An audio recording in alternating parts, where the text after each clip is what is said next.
के वर्णन करूं मैं कैसे मुख से, ये दिल जानता है बाबा, दिखता है जो नैनों के नूर से, जो प्यार मिला मुझे तुमसे।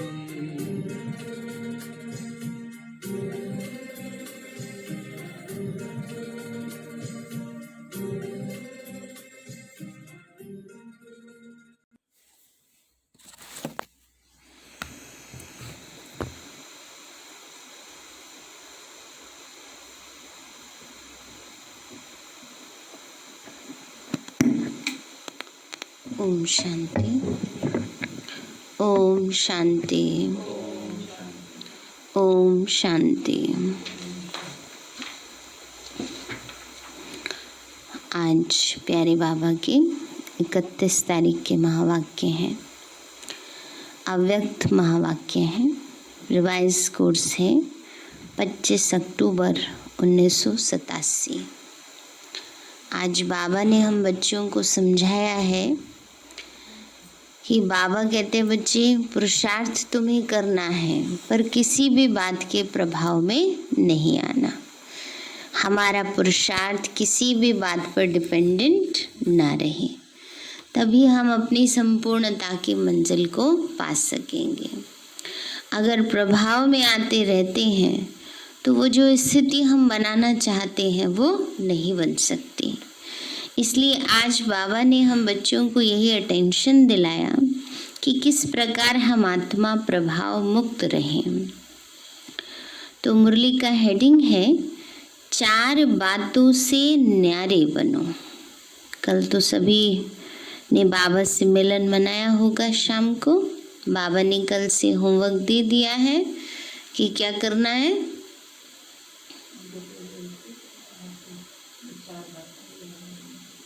और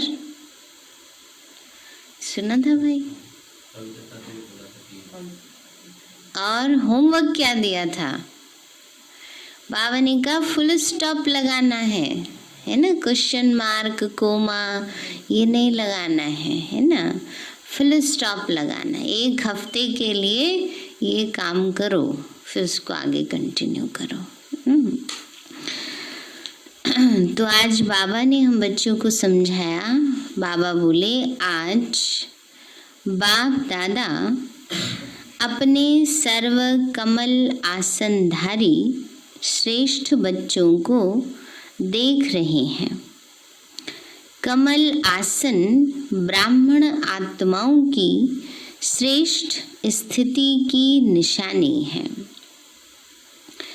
आसन स्थित होने का साधन है। आसन पर क्या करते हैं? बैठते हैं ना। तो ब्राह्मण आत्माएं कमल स्थिति में स्थित रहती, इसलिए कमल आसनधारी कहलाती हैं। जैसे ब्राह्मण सो देवता बनते हो, ऐसे आसनधारी सो सिंहासनधारी बनते हैं। बाबा ने कहा जैसे ब्राह्मण सो देवता बनते, ऐसे आसनधारी सो सिंहासनधारी। जितना समय बहुत काल व अल्पकाल कमल आसनधारी बनते, उतना ही बहुत काल या अल्पकाल राज्य सिंहासनधारी बनते। एक लाइन में बाबा ने सबको समझा दिया कि इस समय पुरुषार्थ में हम जितना समय अपनी आत्मिक स्थिति में स्थित होकर रहेंगे, कमल आसन पर स्थित होकर रहेंगे, उतना ही भविष्य में सिंहासनधारी बन सकेंगे। कमल आसन विशेष ब्रह्मा बाप समान अति न्यारी और अति प्यारी स्थिति का सिंबल है। दुनिया में ब्रह्मा जी को दिखाते हैं, कहाँ दिखाते हैं? कमल आसन पर। लक्ष्मी को कहाँ दिखाते हैं? कमल आसन पर। तो आप ब्राह्मण बच्चे फॉलो फादर करने वाले हो, इसलिए बाप समान कमल आसनधारी हो। अति न्यारे की निशानी है, वह बाप और सर्व परिवार के अति प्यारे बनेंगे। बाबा ने कहा अति न्यारे की निशानी है, वो बाप के और परिवार के प्यारे बनेंगे। न्यारापन अर्थात चारों ओर से न्यारा। पहली बात, किससे न्यारा होना है? अपने देह भान से न्यारा। बाबा ने कहा पहली बात किससे न्यारा बने? अपने देह भान से न्यारा। जैसे साधारण दुनियावी आत्माओं को चलते फिरते हर कर्म करते स्वतः और सदा देह का भान रहता ही है, मेहनत नहीं करते कि मैं देह हूँ, न चाहते भी सहज स्मृति रहती है ना सबको, मैं फलाने में फलाना, ये याद रहता है ना। ऐसे कमल आसनधारी ब्राह्मण आत्माएं भी इस देह भान से स्वतः ही ऐसे न्यारे रहें जैसे अज्ञानी आत्म अभिमान से न्यारे हैं ना। बाबा ने कहा ऐसे कमल आसनधारी ब्राह्मण देह भान से इतना न्यारे रहेंगे जैसे देह अभिमानी जो होते हैं वो आत्म अभिमान से न्यारे रहते हैं। है ही आत्म अभिमानी, शरीर का भान अपनी तरफ आकर्षित न करे। जैसे ब्रह्मा बाप को देखा चलते फिरते फरिश्ता रूप व देवता रूप स्वतः ही स्मृति में रहा। ब्रह्मा बाबा को देखा ना, जो और भी कोई देखते थे बाबा को, उनको क्या दिखाई देता था? या तो फरिश्ता या श्री कृष्ण या विष्णु चतुर्भुज ना। तो बाबा कहते हैं जैसे बाबा कितना न्यारे रहे तभी तो वैसी स्थिति का अनुभव करा सके ना। तो बाबा कहते हैं ऐसी नेचुरल देही अभिमानी स्थिति सदा रहे, इसको कहते हैं देह भान से न्यारे। देह भान से न्यारा ही परमात्मा प्यारा बन जाता है। बाबा कहते हैं देह भान से न्यारे ही क्या बनते हैं? परमात्मा प्यारे बन जाते हैं। अब दूसरा किस बात से न्यारा होना है? इस देह के जो सर्व संबंध हैं, दृष्टि से, वृत्ति से, कृति से, कृति माना कर्म। बाबा ने कहा इस देह के जो सर्व संबंध हैं, दृष्टि से, वृत्ति से, कृति से, उन सब से न्यारा। देह का संबंध देखते हुए भी स्वतः ही आत्मिक देही संबंध स्मृति में रहे। इसलिए दीपावली के बाद भैया दूज मनाया जाता है। बाबा कहते हैं दिवाली के बाद भाई दूज क्यों मनाते हैं? कि देह को देखते हुए भी आत्मिक स्मृति में रहे। तो आत्मा भाई भाई की पाठ पक्का करा दिया बाबा ने। जब चमकता हुआ सितारा व जगमगाता अविनाशी दीपक बन जाते हो तो भाई भाई का संबंध हो जाता है। आत्मा के नाते भाई भाई का संबंध और साकार ब्रह्मावंशी ब्राह्मण बनने के नाते से भाई बहन के श्रेष्ठ शुद्ध संबंध स्वतः ही स्मृति में रहता। तो न्यारापन अर्थात देह और देह के संबंध से न्यारापन ना। बाबा ने कहा न्यारापन माना देह और देह के संबंध से न्यारापन माना सबके प्रति आत्मिक भाव। देह में है तो सब आत्मा भाई भाई, देह से न्यारे आत्मिक स्थिति में रहते हुए सब आत्मा आत्मा, भाई भाई।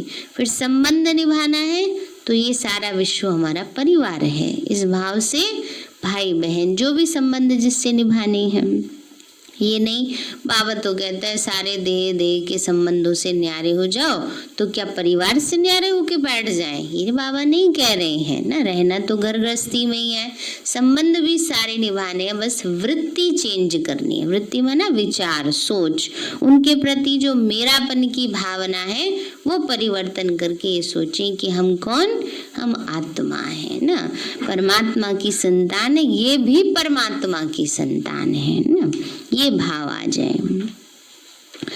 तीसरा है देह के विनाशी पदार्थों में भी न्यारापन। अगर कोई पदार्थ किसी भी कर्मेंद्रिय को विचलित करता है, अर्थात आसक्ति भाव उत्पन्न होता है, तो वह न्यारापन नहीं रहता।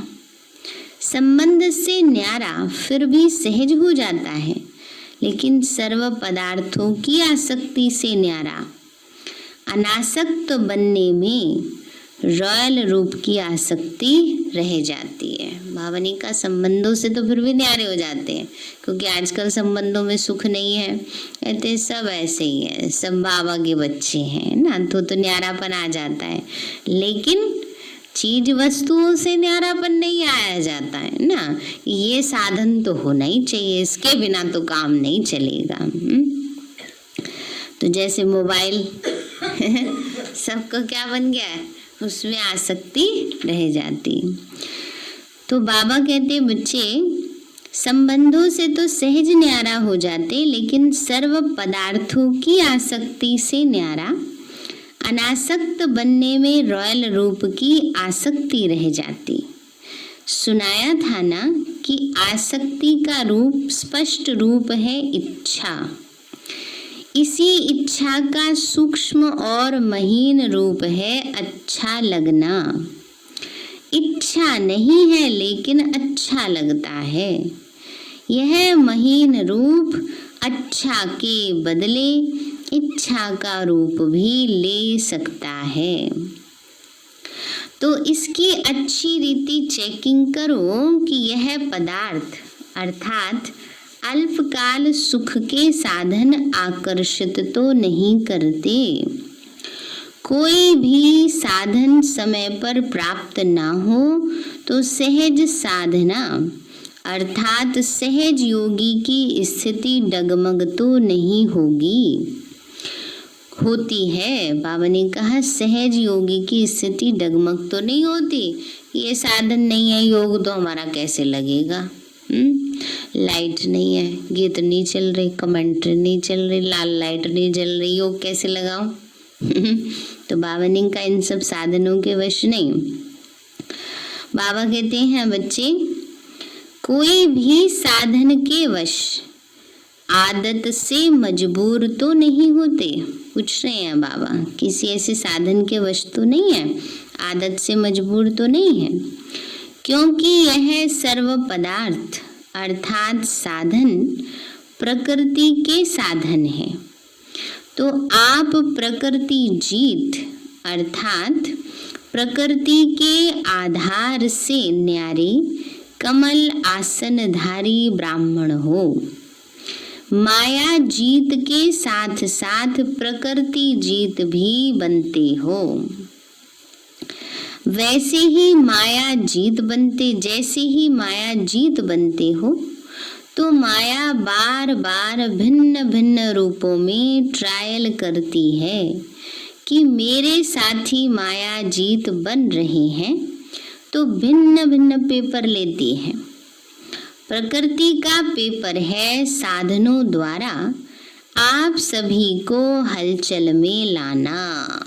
बावनी का प्रकृति का पेपर है साधनों द्वारा। प्रकृति का साधन कौन सा है? बाबा ने बताया जैसे पानी नहाए एक दिन कहेंगे नहाए नहीं, कैसे योग लगाए, कैसे मुरली सुनने जाए।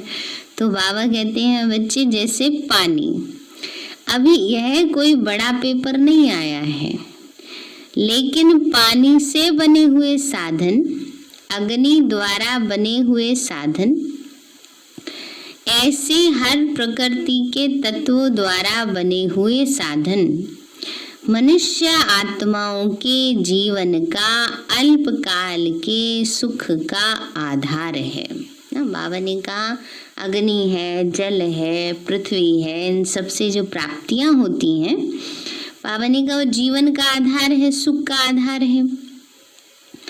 तो यह सब तत्व पेपर लेंगे।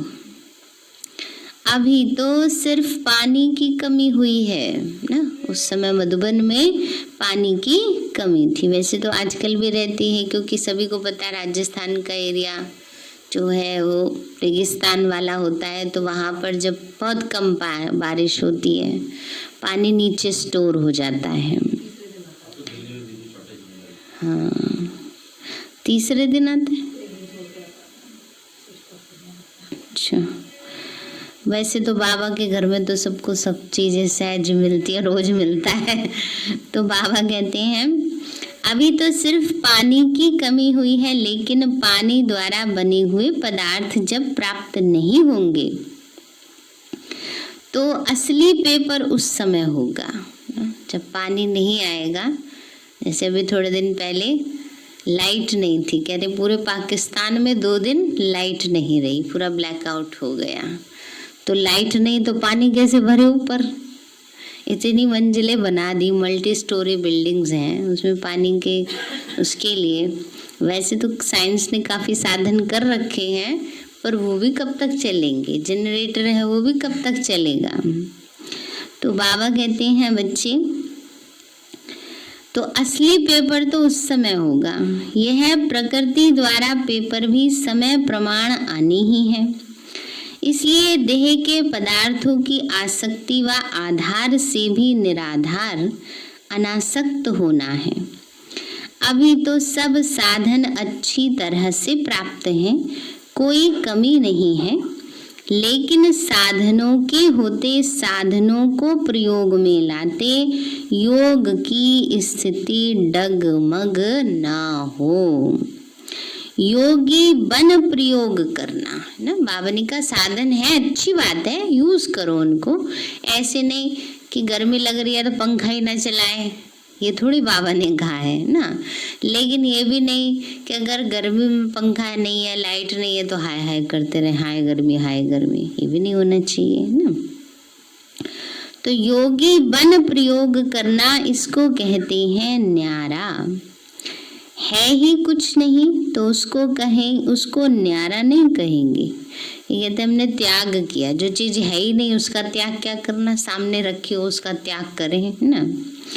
होते हुए निमित्त मात्र अनासक्त रूप में प्रयोग करना, इच्छा व अच्छा होने के कारण नहीं यूज करना, यह चेकिंग जरूर करो ना। माना उस चीज की इच्छा के वश होकर नहीं करना। हाँ है तो ठीक है, नहीं है तो भी कोई बात नहीं। पेपर के समय मेहनत करने में ही समय बीत जाएगा। बाबा कहते बच्चे जहाँ इच्छा होगी फिर भले कितनी भी मेहनत करेंगे, लेकिन इच्छा अच्छा बनने नहीं देगी। पेपर के समय मेहनत करने में ही समय बीत जाएगा। आप साधना में रहने का प्रयत्न करेंगे और साधन अपनी तरफ आकर्षित करेंगे। आप युद्ध कर मेहनत कर साधनों की आकर्षण को मिटाने का प्रयत्न करते रहेंगे तो युद्ध की कशमकश में ही पेपर का समय बीत जाएगा। और रिजल्ट क्या होगी? प्रयोग करने वाले साधन ने सहज योगी स्थिति से डगमग कर दिया। फिर बाबा कहते रिजल्ट क्या होगी कि साधन ने साधना को हिला दिया। प्रकृति के पेपर तो अभी और भी रफ्तार से आने वाले हैं, इसलिए पहले से ही पदार्थों के विशेष आधार, खाना पीना, पहनना, चलना, रहना और संपर्क में आना, इन सब की चेकिंग करो कि कोई भी बात महीन रूप में भी विघ्न रूप तो नहीं बनती। यह अभी से ट्रायल करो। जिस समय पेपर आएगा उस समय ट्रायल नहीं करना। जब पेपर में बैठे होते हैं तो थोड़ी रिवीजन के लिए बुक दी जाती है, अच्छा थोड़ा रिवाइज कर लो। वो तो फिर चीटिंग वाली बात हो गई ना। तो इसलिए बाबा कहते हैं जब पेपर आएगा तब ट्रायल नहीं कर सकेंगे, है ना। ट्रायल कब करनी है? पहले करनी होती है। तो बाबा कहते हैं बच्चे, तो जिस समय पेपर आएगा उस समय ट्रायल नहीं करेंगे, नहीं तो फेल होने की मार्जिन है। योग स्थिति अर्थात प्रयोग करते हुए न्यारी स्थिति।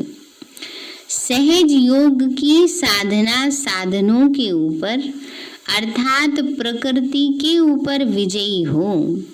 ऐसा न हो उसके बिना तो चल सकता है लेकिन इसके बिना नहीं रह सकते ना, कि ये इस चीज के बिना तो कोई बात नहीं, पर ये चीज तो जरूर होनी चाहिए ना।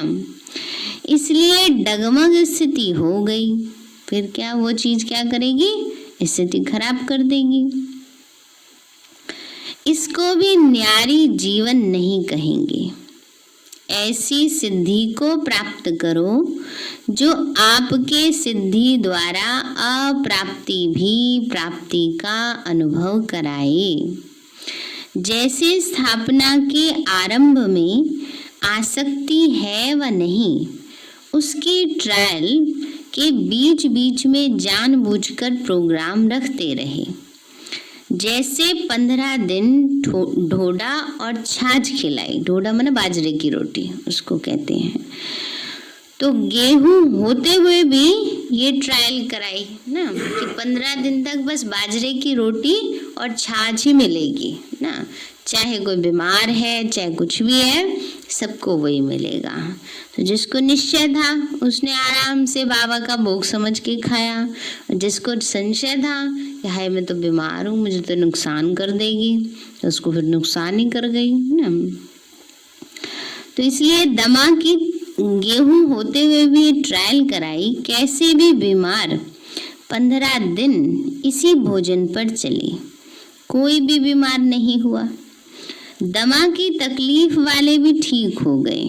दमा वाले को छाछ नहीं देनी चाहिए ना, इसलिए तो बाबा कहते हैं बच्चे दमा वाले भी ठीक हो गए। नशा था कि बाप दादा ने प्रोग्राम दिया है। जब भक्ति में कहते हैं कि विष भी अमृत हो गया, तो ये छाछ क्या है ना। भक्ति में दिखाते ना, मीरा को विष दिया वो भी उसके लिए अमृत बन गया, तो ये छाछ क्या है। निश्चय और नशा हर परिस्थिति में विजयी बना देता है। तो ऐसे पेपर भी आएंगे, सूखी रोटी भी खानी पड़ेगी। अभी तो साधन है। कहेंगे दांत नहीं चलते हैं, हजम नहीं होता है, सूखी रोटी कैसे खाएं, दांत ही नहीं है। लेकिन उस समय क्या करेंगे?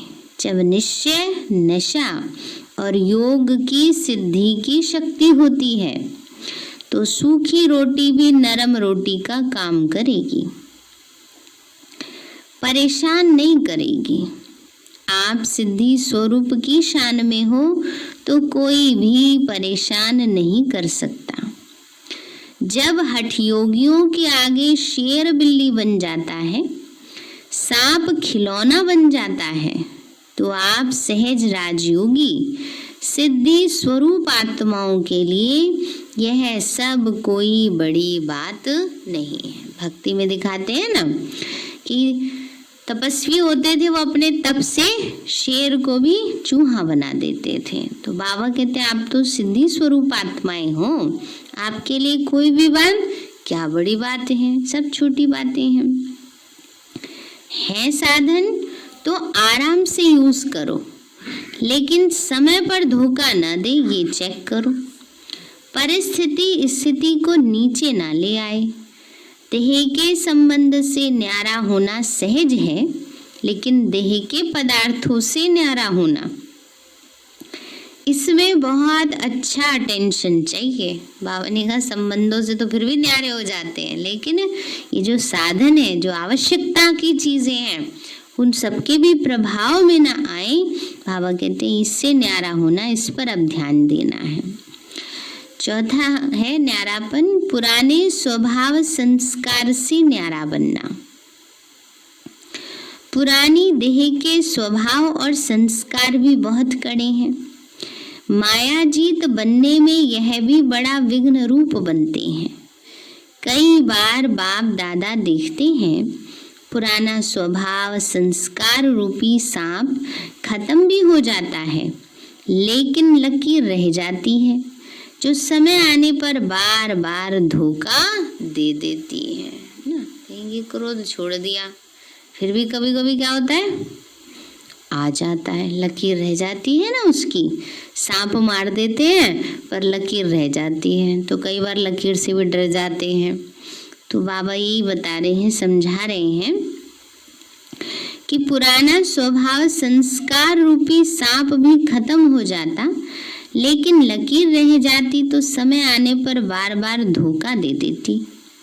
यह कड़े स्वभाव और संस्कार कई बार इतना माया के वशीभूत बना देते जो रॉन्ग को रॉन्ग समझते ही नहीं है ना। माना गलती करते हैं, रॉन्ग है, गलत है, पर बाबा कहते हैं इतना माया के वश हैं जो गलत भी गलत नहीं लगता है। महसूसता शक्ति समाप्त हो जाती, इससे न्यारा होना, इसकी भी चेकिंग अच्छी तरह चाहिए। जब महसूसता शक्ति समाप्त हो जाती तो और ही एक झूठ के पीछे हजार झूठ अपनी बात को सिद्ध करने के लिए बोलने पड़ते हैं। माना कोई स्वभाव संस्कार ऐसा है, उसको ठीक करने के लिए कि नहीं हम राइट हैं, उसको राइट करने के चक्कर में बहुत सारी बातें और रॉन्ग कर देते हैं। तो एक झूठ के पीछे हजार झूठ अपनी बात को सिद्ध करने के लिए बोलने पड़ते, इतना परवश हो जाते। अपने को सत्य सिद्ध करना यह भी पुराने संस्कार की वशीभूत की निशानी है। एक है यथार्थ बात स्पष्ट करना। बाबा ने कहा एक है यथार्थ बात, अगर कोई बात ठीक है, ये बात ऐसे नहीं ऐसे है बस, पर उसके पीछे ही बढ़ जाना, नहीं नहीं हम कह रहे हैं ना यही बात ठीक है ना। बाबा कहते हैं सत्य स्वयं सिद्ध है, अपने आप एक दिन सामने आएगा। इसलिए बाबा कहते हैं बच्ची एक है यथार्थ बात स्पष्ट करना, जो सही बात है वो एक बार स्पष्ट करो, बताओ, लेकिन बार बार उसको जिद करके सिद्ध करने की कोशिश नहीं करनी है। दूसरा है अपने को जिद से सिद्ध करना। तो जिद से सिद्ध करने वाले कभी सिद्धि स्वरूप नहीं बन सकते। यह भी चेक करो कि कोई भी पुराना स्वभाव संस्कार अंश मात्र भी छिपे हुए रूप में रहा हुआ तो नहीं है। समझा? इन चारों ही बातों से न्यारा जो है उसको कहेंगे बाप का प्यारा, परिवार का प्यारा। ऐसे कमल आसनधारी बने हो, इसी को ही कहेंगे फॉलो फादर। ब्रह्मा बाप भी कमल आसनधारी बने, तब नंबर 1 बाप के प्यारे बने, ब्राह्मणों के प्यारे बने, चाहे व्यक्त रूप में चाहे अभी अव्यक्त रूप में। अभी भी हर एक ब्राह्मण के दिल से क्या निकलता है? हमारा ब्रह्मा बाबा। तो कौन सी 4 बातें? पहली बात देह भान से न्यारे, दूसरी बात देह के संबंधों से न्यारे, तीसरी बात पदार्थों से न्यारे, चौथी बात अपने स्वभाव संस्कार से, जो पुराने स्वभाव संस्कार हैं उनसे न्यारापन। तो यह नहीं अनुभव करते कि हमने तो साकार में देखा नहीं, लेकिन नैनों से नहीं देखा, दिल से देखा है, बुद्धि के दिव्य नेत्रों द्वारा देखा है, अनुभव किया है। इसलिए हर ब्राह्मण दिल से कहता है मेरा ब्रह्मा बाबा। यह प्यारेपन की निशानी है। चारों ओर के न्यारेपन ने विश्व का प्यारा बना दिया। तो ऐसे ही चारों ओर के न्यारे और सर्व के प्यारे बनो। समझा? फिर गुजरात समीप रहता है तो फॉलो करने में भी समीप है। स्थान और स्थिति दोनों में समीप बनना यही विशेषता है। बाप दादा तो सदा बच्चों को देख हर्षित होते हैं। बाबा तो सब बच्चों को देखकर हर्षित होते हैं। फिर है मधुबन में आए हुए सेवाधारी भाई बहनों से अव्यक्त बाप दादा की मुलाकात। बाबा ने कहा, बच्चे जितना समय मधुबन में सेवा की उतना समय निरंतर योग का अनुभव किया। योग टूटा तो नहीं। मधुबन में सेवाधारी बनना अर्थात निरंतर योगी, सहज योगी के अनुभवी बनना। यह थोड़े समय का अनुभव भी सदा याद रहेगा ना। जब भी कोई परिस्थिति आए तो मन से मधुबन में पहुंच जाना। तन से भी जाना है, पूछ रही हूं मैं, तन से भी जाना है? किस किस को जाना है मधुबन? है कोई जाने वाले? जाना है पक्का? कब जाना है? 5 अप्रैल को जाना है। चलेंगे? कौन कौन चलेंगे बताओ? क्योंकि फिर नाम बताने ना कितने जने। कभी की भी बना लो, अपने आप बनवा लो टिकट लो। बाबा कह रहे जाना है तो बच्चे कह रहे नहीं जा पाएंगे। अभी तो बाबा ने छुट्टी दी आने की, इसलिए खूब शौक से आओ। अच्छा, हॉल तो नहीं दिखाया था, तो पुराना दिखाया था वो तो।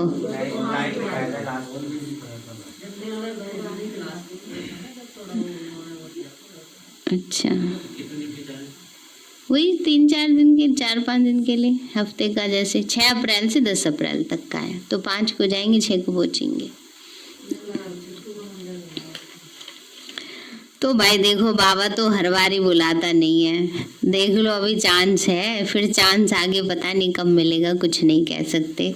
समय इतना बदल गया है, कब क्या हो जाए कुछ नहीं पता, है ना। तो मुंडन तो आगे पीछे भी कर लेते हैं। तो बाबा कहते हैं, बच्चे तन से भी मन से भी मधुबन पहुंच जाना। तो मधुबन निवासी बनने से परिस्थिति व समस्या खत्म हो जाएगी और आप सहज योगी बन जाएंगे। सदैव अपने इस अनुभव को साथ रखना। तो अनुभव याद करने से शक्ति आ जाएगी। सेवा का मेवा अविनाशी है। अच्छा, यह चांस मिलना भी कम नहीं है, ये बहुत बड़ा चांस मिला है? सुना? मधुबन आना ये भी क्या है? बहुत बड़ा चांस मिलना है। और अब तो और ही ज़्यादा आगे आगे होता जा रहा है ना। अभी पिछले साल कोरोना आया, अगले साल क्या पता क्या आ जाए ना। इसलिए बाबा कहते हैं मधुबन जाने का चांस मिलना ये भी बहुत बड़ा अच्छा चांस है। सेवाधारी अर्थात सदा बाप समान निमित्त बनने वाले, निर्माण रहने वाले। निर्माणता ही सबसे श्रेष्ठ सफलता का साधन है।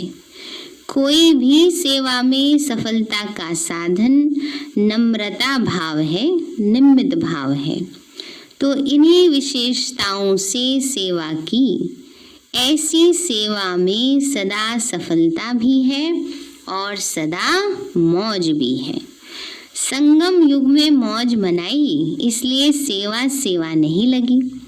जैसे कोई मल्ल युद्ध करते हैं तो अपनी मौज से खेल समझकर करते हैं, उसमें थकावट व दर्द नहीं होता, क्योंकि मनोरंजन समझकर करते हैं, मौज मनाने के लिए करते हैं।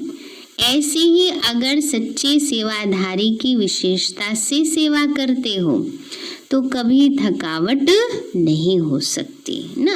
वैसे भी दुनियावी रीति से देखो, अपना काम होगा तो थकावट नहीं होगी। सोचेंगे दूसरे का काम कर रहे हैं तो कहेंगे बड़ा मुश्किल है, इतना करें इनके लिए, ना। तो बाबा की सेवा में भी निमित्त भाव है, निर्माण भाव है, अपनापन है, तो वो सेवा थकावट नहीं देती है। नहीं तो क्या होगा, थोड़ी सी बात में थक जाएंगे।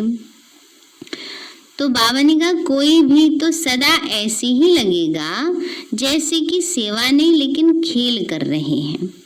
तो कोई भी सेवा मिले, इन दो विशेषताओं से सफलता को पाते रहना, इससे सदा सफलता स्वरूप बन जाएंगे। अच्छा, सच्ची तपस्या सदा के लिए सच्चा सोना बना देती है, जिसमें जरा भी मिक्स मिलावट नहीं है। तपस्या सदा हरेक को ऐसा योग्य बनाती है जो प्रवृत्ति में भी सफल और प्रारब्ध प्राप्त करने में भी सफल। ऐसे तपस्वी बने हो।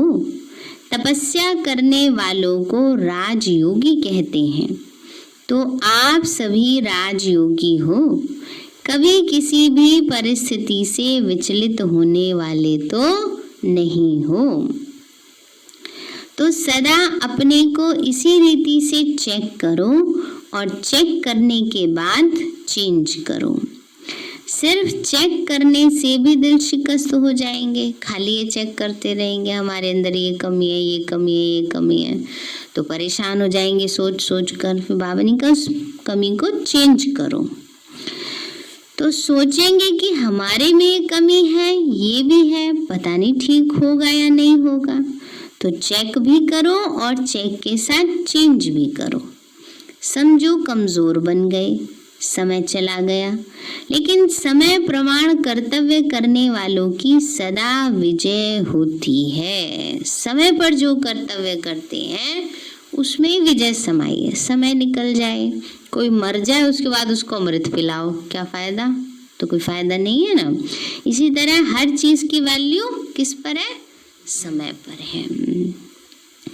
तो बाबा ने कहा तो सदा सभी सदा विजयी श्रेष्ठ आत्माएं हो। सभी श्रेष्ठ हो या नंबरवार।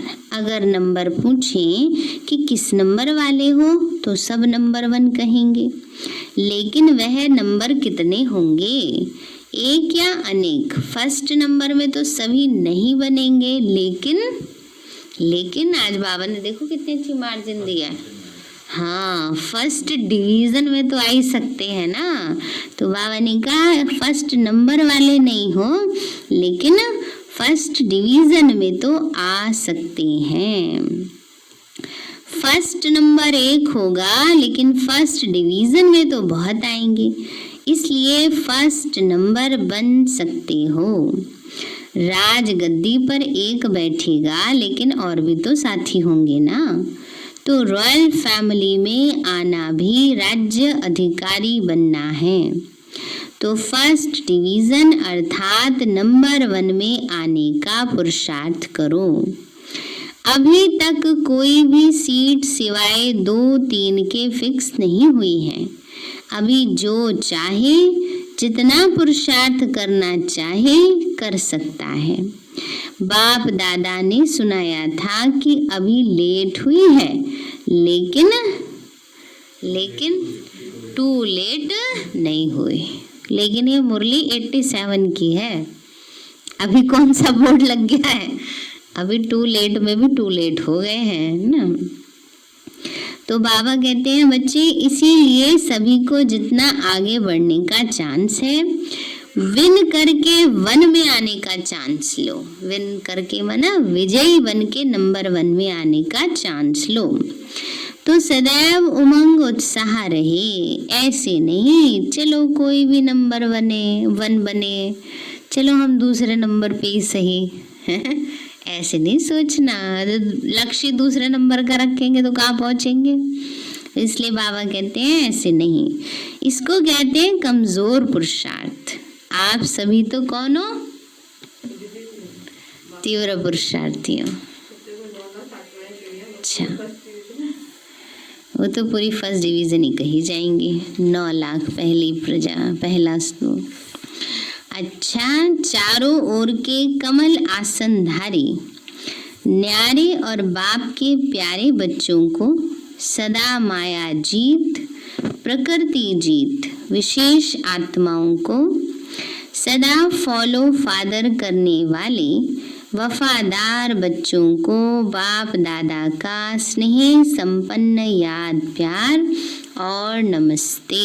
अच्छा मीठे मीठे सिक्के लदे बच्चों प्रति माता पिता बाप दादा का गुड मॉर्निंग। रूहानी बाप की रूहानी बच्चों को नमस्ते। रूहानी हम बच्चों की रूहानी माता पिता बाप दादा नमस्ते नमस्ते नमस्ते बाबा नमस्ते। वरदान दिया बाबा ने, समझदार बन 3 प्रकार की सेवा साथ साथ करने वाले सफलता मूर्त भव। समझदार बन 3 प्रकार की सेवा साथ साथ करने वाले सफलता मूर्त भव। बाबा बोले, वर्तमान समय के प्रमाण मन